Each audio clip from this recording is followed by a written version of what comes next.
once upon a midnight dreary, as I pondered weak and weary over many sermon topics guaranteed to bore. While I nodded, nearly napping, suddenly there came a tapping, as of someone gently rapping at my office door. Some silly deacon, nothing more. As I sat and thought it over there in such a bleak October, feeling pretty sad and sober, through my preaching files I'd pore. Some are gone, folks were returning to the pews for Bible learning, with a quite annoying yearning hard for pastors to ignore. Entertainment, they cried, woo, woo, woo, evermore.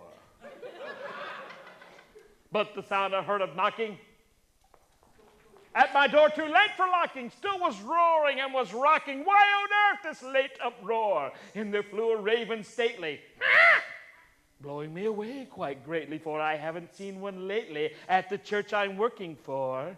But there he perched, and nothing more.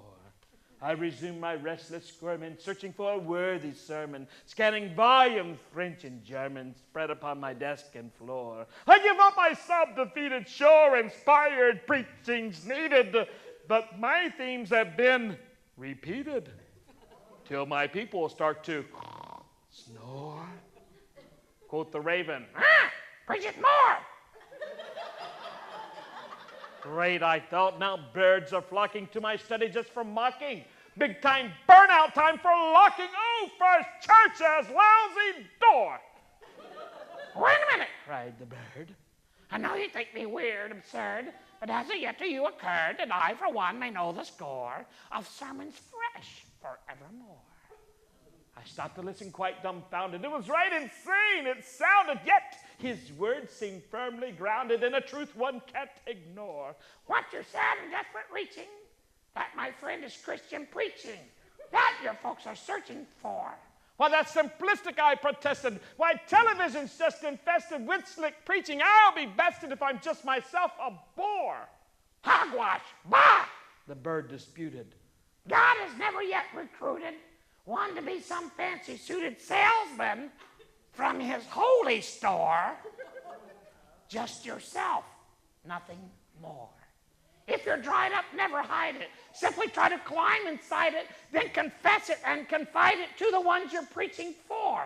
Authentic preaching really delves not in those books upon your shelves, but in his truth inside ourself. It's at the very core.